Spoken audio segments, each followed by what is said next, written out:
Salut les futurs millionnaires, j'espère que vous allez tous très bien. Bienvenue à vous dans cette nouvelle vidéo. Alors aujourd'hui, je suis en présence d'Étienne. Salut Étienne, bienvenue à toi dans cette vidéo. J'espère que tu vas bien.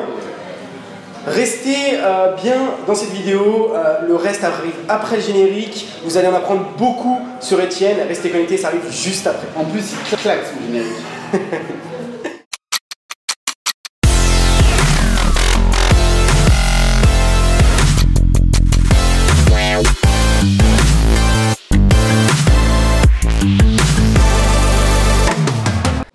N'hésitez pas à liker la vidéo si elle vous a apporté du contenu de valeur, mais aussi à vous abonner à ma chaîne YouTube pour recevoir du contenu de valeur un maximum.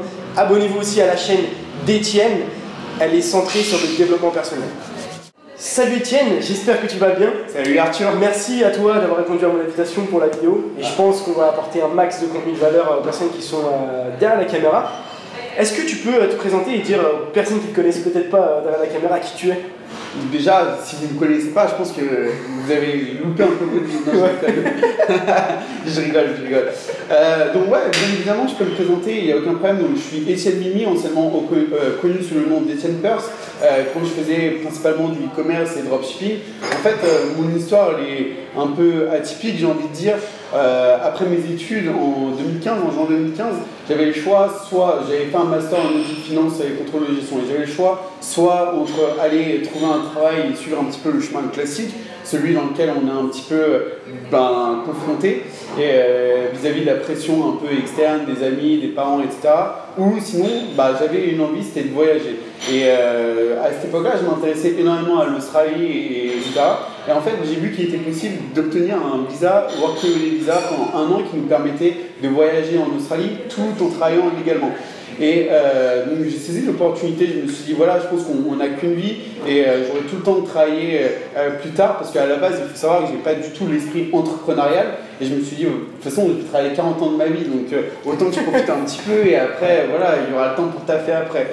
Donc j'ai pris mon visa et je suis parti en Australie, et en Australie je me suis retrouvé un peu dans des situations atypiques. J'ai notamment travaillé dans la construction, dans la démolition, j'étais avec le marteau-piqueur, carrément. le sledgehammer, je ne sais même pas comment on dit en français, mais c'était super chaud. J'ai fait trafic contrôleur, j'ai failli même travailler dans une ferme de mangue à Darwin, dans le nord de l'Australie. Enfin, j'ai fait vraiment plein de trucs. D'ailleurs, c'était cool l'Australie quand même. Franchement, je le recommande à tout le monde. Et c'est l'un des trucs que je recommande énormément. Genre, les jeunes de 18, 19 ans, 20 ans, ils voient toutes les personnes qui font énormément d'argent, etc. Et je pense que les personnes qui sont trop axées argent dès l'âge de 18-19 ans, ils manquent vraiment un certain stade où, ouais, peut-être à 20 ans, ils vont avoir beaucoup d'argent, et franchement, c'est super, mais ils vont tellement vouloir rentrer dans le business game, entre guillemets, qui vont avoir loupé plus ou moins une étape de leur vie, qui est vraiment d'apprendre, de s'ouvrir, d'aller découvrir de nouvelles cultures, etc. Donc, clairement, moi je le recommande à tout le monde. Les expériences, de toute façon, quoi qu'il arrive, ça apporte beaucoup plus de valeur que l'argent, que la monnaie, quoi. Et donc, en fait, après l'Australie, j'avais un dilemme, parce que je n'avais pas validé encore un stage que je devais valider dans mon cursus scolaire. Et j'ai trouvé, via un ami, via mon meilleur ami, justement, une opportunité de stage à Bali. Et c'est là où j'ai fait ma première entrée, puisque moi j'avais fait un master en audit finance de contrôle de gestion, et c'est là où j'ai commencé à rentrer pour la première fois dans le monde web, et j'ai trouvé un stage en SEO. Un stage à Bali, c'est pas énorme ça, franchement. Qui rêverait d'aller à Bali en stage? Franchement, en plus en référencement web. Franchement, c'est pas dégueu. Je connaissais absolument rien. Les mecs, formation justement avec Brian Dean, c'est le gourou SEO dans le monde anglophone, etc. J'ai appris plein de choses. Et franchement, c'est la Bali Life, c'était hyper cool. Franchement, je travaillais vraiment sérieusement, mais j'apprenais, j'étais payé, j'étais tranquille, donc c'était super. Et en fait, j'ai vécu cette expérience-là pendant 2 mois, et au bout de 2 mois, en fait, j'apprenais plus grand-chose, et je gagnais pas énormément d'argent, donc en fait, je leur ai dit, soit vous m'embauchez, sinon je pars, parce que j'ai plus vraiment d'intérêt. Et je commençais à tourner un peu donc ils m'ont embauché, et je suis resté 3 mois supplémentaires, et j'ai fait mes 5 mois à Bali. Et en fait, après Bali, il était temps de rentrer un peu en France. Et je suis arrivé en France et je me suis dit, putain, merde, on est face à la réalité. Et putain, ça a dû te foutre une claque, mais énorme. C'est clair, pas forcément le fait d'être en France, mais voilà, je devais descendre de mon nuage, et puis il était temps de commencer à avoir ses premières responsabilités, de subvenir à ses besoins, même si en Australie, à Bali, je gagnais mon propre argent, mais il fallait que je commence à penser à plus long terme et il fallait que je commence à construire quelque chose qui allait être pérenne dans le temps. Donc je me suis dit, bon, je vais chercher comment faire de l'argent en ligne, etc. Et en fait, à Bali, ce que j'ai pas mentionné, c'est que j'avais rencontré quelqu'un qui avait rencontré une Indonésienne de 19-20 ans qui avait fait plus d'1 million de dollars de chiffre d'affaires en dropshipping. Et c'est là où j'ai connu le dropshipping pour la première fois, c'était à Bali. Et en fait, en rentrant du coup en Europe, j'ai commencé à m'intéresser au dropshipping. J'ai acheté une première formation, celle notamment de James Beatty, un nord-irlandais, super formation et tout. Et après, en fait, de fil en aiguille, j'ai commencé à poster énormément de questions, etc. sur les groupes anglophones du commerce. Et une de mes connaissances dans le passé, quand j'avais fait un échange universitaire, est venu me contacter sur Facebook, donc mon ancien associé Simon, et il m'a dit j'ai vu que tu étais intéressé par le e-commerce, dropshipping, est-ce que tu veux que je te donne 2-3 conseils? Je fais bah ouais, carrément, je suis grave, genre je demande que ça. Donc on s'est vu 3 fois à Paris, c'était dans un Starbucks à Saint-Lazare, je m'en rappellerai toujours. Il fallait me faire voler en plus mon portefeuille. Et au bout de la 3e fois, on se dit vas-y, on s'associe ensemble, on commence un business.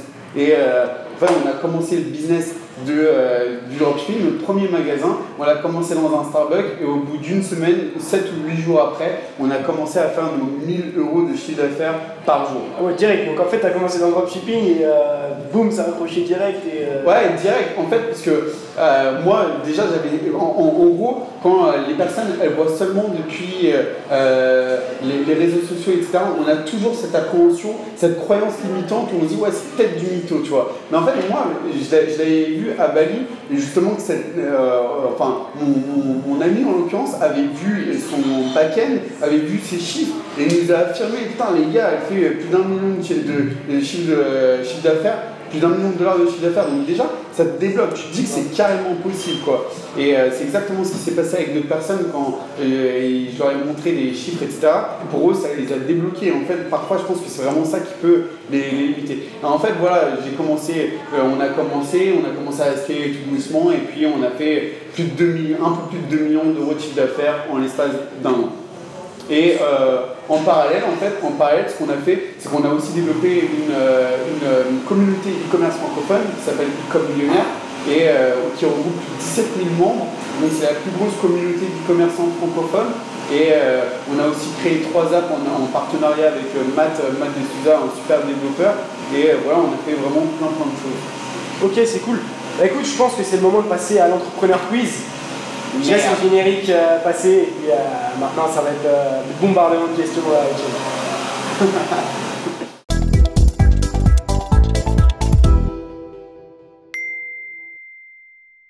Cheveux longs.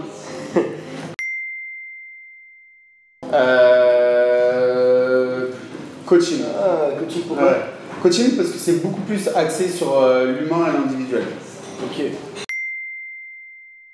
Facebook. Ok. Vivre pauvre et aimé. Ok, vas-y, dis un petit peu de détails. Pourquoi? Pauvre et aimé, parce que je pense que l'amour en fait c'est vraiment inconditionnel. Donc peu importe la somme d'argent qu'on a, s'il n'y a pas d'amour autour de nous, on n'a aucun sentiment de fulfillment au fond de nous. Et je pense que l'amour c'est vraiment la base de tout. Et si on se dissocie trop de notre porte-monnaie et de nos émotions, je pense que c'est une forme de richesse en fait. C'est une forme de richesse en fait l'amour. Bah exactement, et l'amour c'est une richesse inconditionnelle, alors que l'argent, la thune en soi, la monnaie, la moula, genre c'est conditionnel. Donc, et l'argent ça va, ça vient, et on peut investir de l'argent et perdre énormément d'argent, mais c'est pas grave en fait si on a l'esprit entrepreneurial.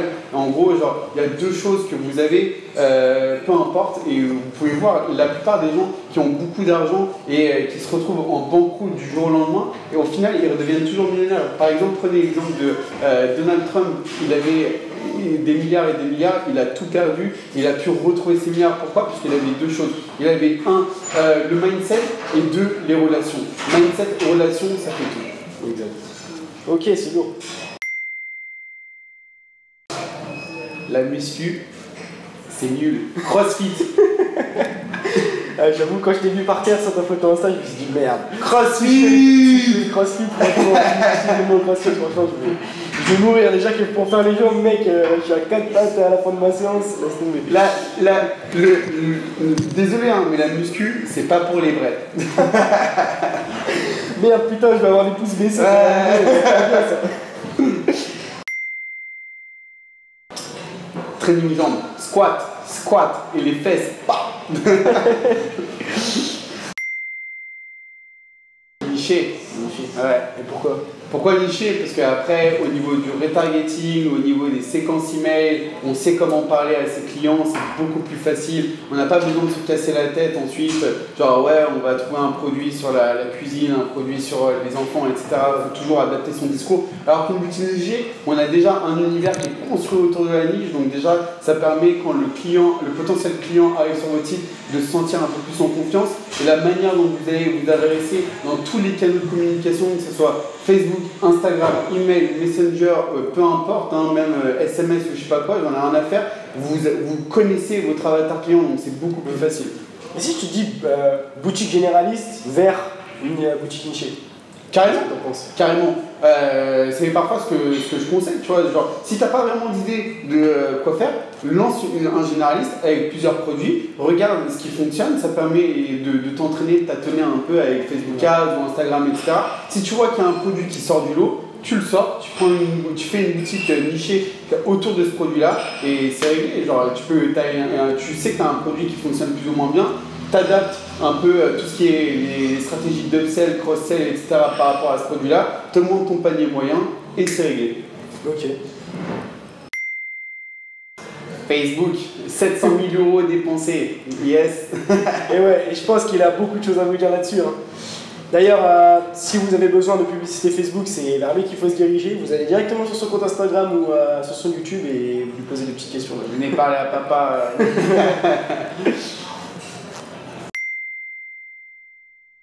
BMW, je suis pas trop dans le show-off. Ah bon? Ouais, je suis pas trop dans le show-off. Pourtant, c'est des bonnes voitures. Tu m'aurais dit Lamborghini ou Rolls-Royce, j'aurais dit Rolls-Royce.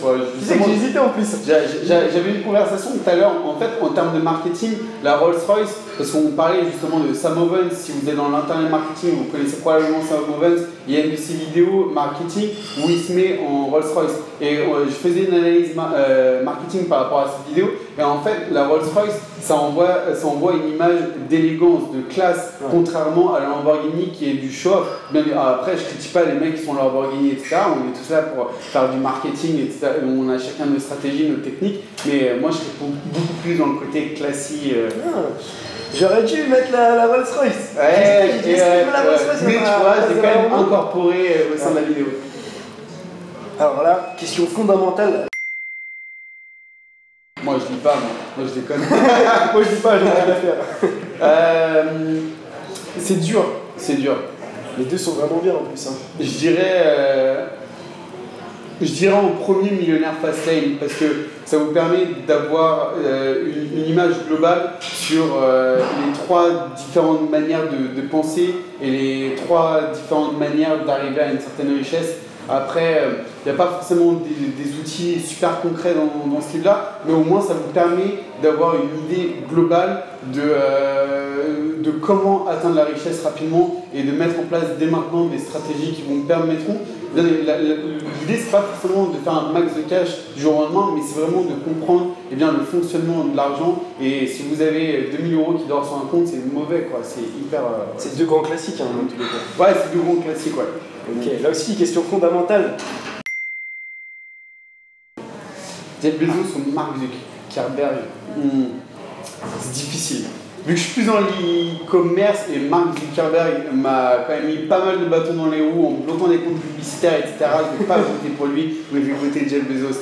Et aussi par rapport à l'empire qu'il a construit, je pense que c'est vraiment un rôle modèle un peu en termes de management et de vision à long terme, même si Zuckerberg a une vision extraordinaire. Mais voilà, Jeff Bezos il est parti d'un petit concept qui était de vendre des livres, etc. Et après, petit à petit, il a commencé à vendre tout. Après, c'est devenu une marketplace. Et maintenant, ils vendent des clouds, des serveurs, etc. Et je trouve ça juste incroyable, quoi. En 20 ans, tout ce qu'il a accompli, c'est extraordinaire. Même si je pense que Zuckerberg va peut-être se présenter aux élections présidentielles aux États-Unis, on verra. Il est en train de me cuisiner là, les gars. Elon Musk. Voilà, Elon Musk, parce que vraiment visionnaire. Elon Musk, j'adore Elon Musk et toute c'est son caractère visionnaire et tout ce qu'il a entrepris jusqu'à maintenant. Il avait commencé avec les trucs de Google Maps, je sais plus quoi. Ensuite, il a fait PayPal. Après, il a fait SpaceX, Tesla. Enfin, et puis maintenant, il est avec l'Hyperloop, avec Virgin Atlantic. Enfin, il a revendu, je sais pas s'il a revendu le concept, mais c'est lui qui l'a imaginé. Et on voit qu'il est vraiment axé sur le développement de l'être humain, en fait, faire en sorte que l'être humain soit une personne meilleure, et il essaye aussi d'utiliser l'intelligence artificielle qui peut être destructeur comme quelque chose de constructeur, constructeur ou constructif, je sais pas, peu importe, mais c'est pas grave parce qu'on rebondit quoi, genre on s'en fout. Mais vous m'avez compris, mais pour moi, je suis en admiration devant Elon Musk, admiration totale. ClickFunnels. Je suis désolé les gars, si vous aimez leur e-box. Moi personnellement, j'ai testé les deux. J'adore ClickFunnels, j'adore l'environnement qu'il y a autour de ClickFunnels, la communauté bâtie autour de ClickFunnels. À l'heure actuelle, en plus, il y a le Funnel Hacking Live à Nashville en ce moment même. Et c'est juste incroyable ce qu'il a fait avec tu vois, tous les mecs avec Funnel Hacker Live. Je me rappelle quand j'étais à l'aéroport et j'étais en train de travailler, etc. Et t'as un mec qui me dit tu utilises ClickFunnels et tout. Genre, parfois tu vois des mecs avec des t-shirts FHL, etc. Et je trouve ça juste incroyable. Et le principe aussi du Tokoma Club qui s'est démocratisé. Genre, tout le monde veut la récompense du Tokoma Club. En fait, le Tokoma, c'est les 1,0000 qui signifie qu'on a fait 1 million d'euros avec $1 million avec un funnel. Je trouve ça juste incroyable l'engouement qu'il y a autour de ce truc-là, alors que c'est un outil hyper cher, mais au final tout le monde est prêt à le payer juste pour faire partie de la communauté, quoi. Ouais.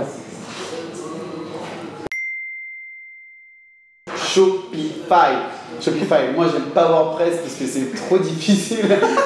C'est trop difficile. Moi je suis un gros feignant donc j'essaye juste d'optimiser à fond. Genre dès que j'ai un truc sur WordPress, je délègue, je touche pas, j'ai pas envie de toucher, ça m'intéresse pas, je ne comprends pas et je préfère utiliser mon temps à bon escient.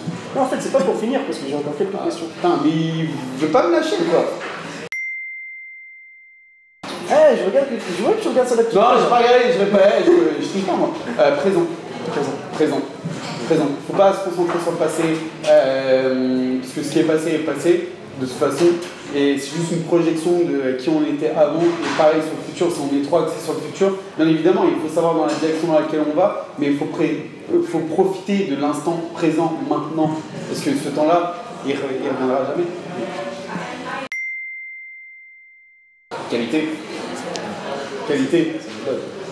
dans tout ce que vous faites. Vous pouvez faire de la quantité, genre dans tout, vous pouvez vendre 40 millions de formations, c'est super, mais si vous faites de la merde, au final, ça va être bien à court terme, à long terme, vous allez faire de la merde et tout le monde va vous détruire. Vous pouvez vendre une quantité de produits merdiques. Si c'est pas qualitatif, vous allez détruire l'image, la réputation de votre magasin ou autre. C'est qualité avant tout, délivrer de la valeur. Comme dit Mr. Alec, délivrer de la valeur. Promettez moins, délivrez plus. C'est la base. Ok, bon, maintenant on va passer au Teki. Je suis Etienne. Ok. Est-ce que tu peux nous parler de ta musique du moment? Ma musique du moment? Putain, j'écoute rien moi. Ou des musiques de méditation, c'est tout. Ou sinon les trucs binaurales un peu de concentration à 432 Hz, mais c'est tout, sinon j'écoute pas. T'as testé la musique 8D?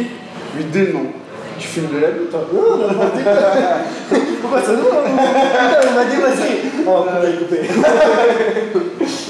Ton livre préféré? Mon livre préféré Mon livre préféré. Pouvoir illimité de Tony Robbins. pouvoir imiter Tony Robbins. C'était dans ceux qui étaient dans mes caractéristiques. Je me disais, ah, peut-être celui-là. Mais c'est vrai que c'est une grande base, celui-là. Ouais, moi je suis un fan inconditionnel de Tony Robbins aussi. Ok, bah, d'ailleurs, je pense que ça va faire un petit parallèle pour que tu nous parles un petit peu de ton mentor.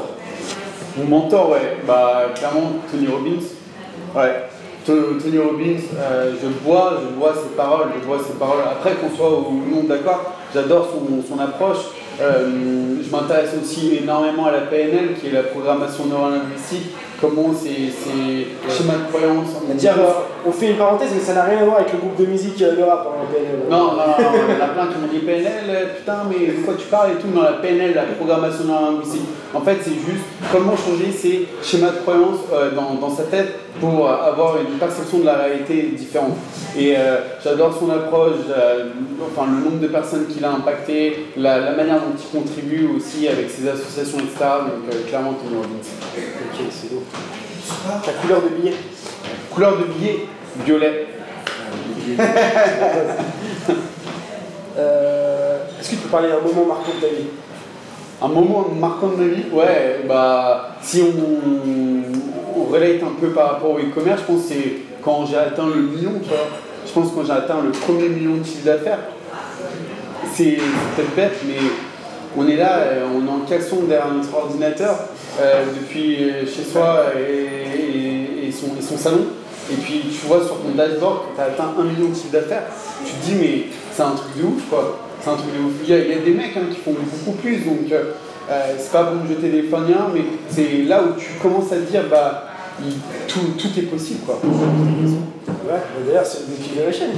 Tout est possible. Ouais. De quoi? Tout est possible ou le million. Ouais. Le million. Ah ouais, en plus c'est vrai, ouais. Regardez ce t-shirt. Cette année, je fais le million sur le poney. Genre... sur le poney. Comme Jean-Luc dit, une main dans le caleçon et l'autre sur la manette de play. Est-ce qu'il y a un moment où tu regrettes dans ta vie? Un moment où je regrette dans ma vie? Non, parce que je décide de ne pas vivre avec des regrets. Donc, en fait, j'assume entièrement mes décisions et je prends la responsabilité de tout ce qui m'arrive au quotidien, donc je regrette absolument rien. Ok. Est-ce que tu peux me parler du plus gros objectif que tu t'es fixé dans ta vie? Du plus gros objectif? Ouais. Qu'il soit passé, présent ou futur, n'importe. Ouais, je pense que c'est nouveau là. Atteindre 100 000 abonnés, 100 000 nouvelles chaînes YouTube, c'est mon plus gros objectif. Pourquoi c'est un des plus gros objectifs? Parce que, de en termes d'aisance orale, c'était pas forcément mon fort. Donc c'est quelque chose sur lequel je suis en train de travailler à fond. Aussi mes schémas de pensée où j'ai l'impression que j'ai pas forcément des choses ultra intéressantes à partager, etc. Bah, j'essaie de casser ça parce qu'au final je pense que j'ai quand même pas mal de choses intéressantes à partager. Et imagine créer une communauté de 100 000 personnes, tu vois, et pouvoir impacter 100 000 personnes, c'est énorme. Et après, voilà, mon objectif c'est d'aller beaucoup plus loin, mais mon objectif à l'instant T, 31 décembre 2019, chaîne Etienne Mimi, 100 000 abonnés, vous allez voir, ou bien, bim, en dessous. Voilà. Bim. Est-ce que tu peux parler de ton rêve? Ton plus gros rêve? Mon plus gros rêve? Ouais, mon plus gros rêve, c'est d'avoir impacté un maximum de personnes, d'avoir construit mon organisation humanitaire en Afrique, peut-être probablement autour de l'éducation. Et c'est ça mon plus gros rêve. Je pense qu'on va casser des croyances limitantes, mais arrêtez de parler de rêve. Les rêves, c'est possible. On va parler de réalité, mais les rêves, c'est possible, vraiment. Donc ça veut dire que là, le rêve que tu as parlé, demain, il est possible, complètement. Demain, il est possible. En fait, même par rapport à ça, genre, je dis que j'ai envie de créer, par exemple, une organisation humanitaire en Afrique, mais en soi, si je le voulais, il n'y a rien qui m'empêcherait de commencer dès demain. C'est juste que je pense que j'ai des choses à développer avant sur moi-même, sur mes business, etc., pour pouvoir être plus solide et ensuite pouvoir mieux contribuer. Parce qu'encore une fois, il y a beaucoup de personnes qui pensent que oui, genre les riches sont des cons, etc. Mais en fait, quand on regarde, c'est probablement les riches qui donnent le plus et qui contribuent le plus. Et moi, c'est l'une des manières de donner, mais aussi de participer à la construction d'un projet qui dépasse ma personne à proprement parler. Donc je sais que c'est pas pour moi c'est un rêve parce que c'est quelque chose que je souhaite absolument atteindre, mais je sais que quoi qu'il arrive, il sera atteint. Donc, faut avoir la certitude, les amis, la certitude. C'est pareil, quand je dis que je vais faire 100 000 abonnés, après 1 mois et demi, je suis toujours à 383, il me semble, mais je suis toujours certain qu'au 31 décembre 2019, j'en aurai 100 000. Exactement, faut pas avoir de doute, il faut foncer. C'est sûr. Ok, c'est quoi le premier mot qui te vient à l'esprit quand je te dis Etienne Limini? Liberté. Liberté. Ouais. Je pense que c'est quelque chose qui te définit bien. Ouais, liberté. J'adore voyager, j'adore faire plein de trucs, gérer mon temps de la manière dont je souhaite, etc. Liberté, carrément. Ok. J'ai encore deux questions avant de. Deux questions qui vont te torturer avant de te libérer.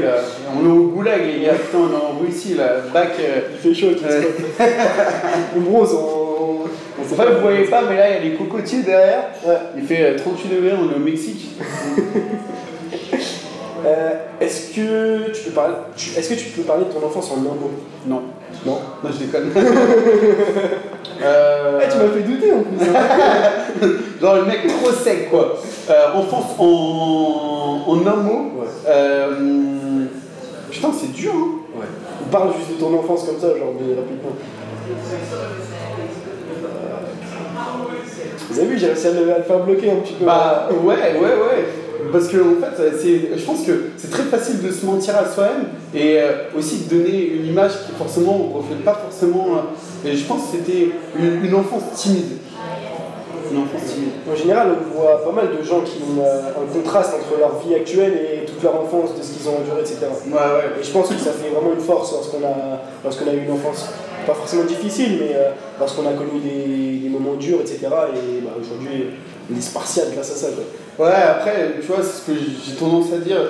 Genre, faut pas avoir de revanche et faut pas faire les choses pour prouver à qui que ce soit, faut juste vous prouver à vous-même. Il y a trop de personnes qui disent moi je vais faire ça, comme ça, et un tel il va avoir, machin. Mais en fait, à partir du moment où tu commences à faire les choses pour prouver à telle ou telle personne, tu seras dans une quête infinie parce que tu penseras que tu auras toujours à prouver à telle ou telle personne.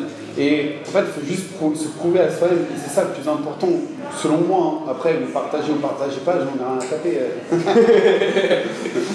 Ok. Quel produit ou service innovant aimerais-tu vendre aujourd'hui, même s'il n'existe pas? Pourquoi réinventer la roue? Quoi? Pourquoi réinventer la roue? Je sais pas, si t'as une putain d'idée demain, tu te dirais putain, vas-y, je vais vendre une voiture volante, ça va. Ouais, mais en plus, j'y pensais. Non, mais t'as volé mon idée, putain. Et après, si je dis voiture volante, ils vont dire, ouais, il est pas original, il a pas d'idée et tout. Putain, moi, j'aimerais trop avoir la Batmobile, tu vois. Genre, la petite Batmobile de Batman, ce serait top, ça. Mais c'est peut-être ça. Ce qui le ressemble le plus actuellement, c'est une Lamborghini peut-être noire, noir carrément. Le Rolls-Royce, je ça.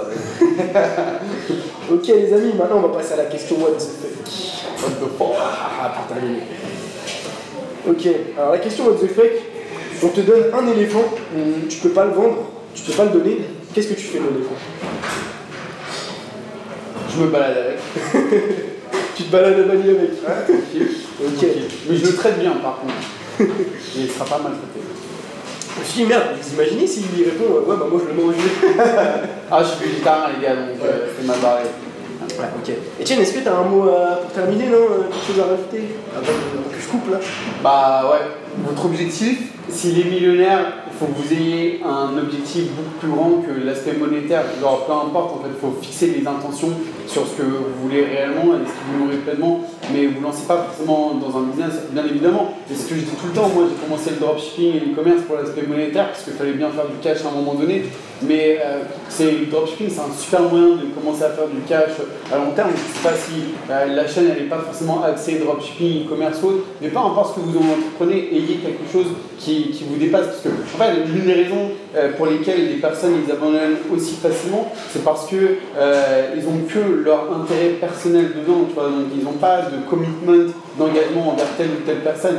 Mais si ton intérêt dépasse ta propre personne, bah, ton commitment il va aller au-delà. Donc si tu as des obstacles, peu importe les obstacles, ce sera beaucoup plus facile de les franchir, alors que si tu es engagé que avec toi-même et c'est que dans ton intérêt personnel, au premier obstacle, tu vas juste jeter l'éponge. Je pense qu'il y a pas mal de personnes qui abandonnent parce qu'en fait, les personnes avec lesquelles ils ont appris, le message qu'ils ont fait passer, c'est que c'est simple en fait. Et c'est pour ça que les personnes arrêtent directement, parce qu'il y en a, ils trouvent trouvent l'idée du dropshipping, ils disent ah ouais c'est top et tout, je me lance dedans, et au premier échec ils arrêtent. Parce qu'on leur a montré qu'en fait c'était simple et qu'en une journée on pouvait faire 1000 euros, 2000 euros, tu vois. Et ça aussi je trouve que c'est un petit peu dommage. Ah mais en fait pour rebondir sur ça, tu vois, c'est peu importe le message qui est véhiculé derrière, si c'est simple ou pas, ces personnes-là, elles n'y arrivent pas à cause de la personne qui leur a dit que c'était simple, mais elles n'y arrivent pas à cause d'elles-mêmes parce qu'elles vont dans ce business-là pour la mauvaise raison, elles y vont que pour l'argent. Encore une fois, genre ne vous me prenez pas par rapport à ce que je dis, moi j'ai fait du dropshipping, pas pour l'argent bien évidemment, mais quand même derrière j'avais un objectif qui dépassait ma personne et genre que moi, mon intérêt, ouais m'acheter une Rolex, non j'ai pas de Rolex, hein, ok j'ai une montre, mais soit une Swatch ou une Rolex, ça a la même fonctionnalité, ça donne l'heure. À la fin il y a la même poubelle. Ouais voilà, c'est ça exactement. Voilà, Bon c'est bon, du coup pour toi? Ouais, c'est bon, désolé, j'ai un peu bugué parce qu'il y avait le... Bon Etienne, merci à toi. Les amis, likez cette vidéo si elle vous a plu. Abonnez-vous à la chaîne d'Etienne, à son compte Instagram, ils vont s'afficher juste là. Ici, son compte Instagram, sa chaîne YouTube, son Pinterest, son Twitter, son Facebook. Ah, j'ai pas tout ça. Justement, les amis, genre, commencez pas à vous disperser dans tout, mais vous aurez peut-être mon Instagram et la chaîne YouTube, ça ira, je pense. Ouais. Ok, ça. Etienne, merci à toi. Merci à toi. Je te dis à la prochaine. Ouais, puis d'ici là, les amis, donnez tout dans vos projets. Je vous dis à la prochaine. Ciao.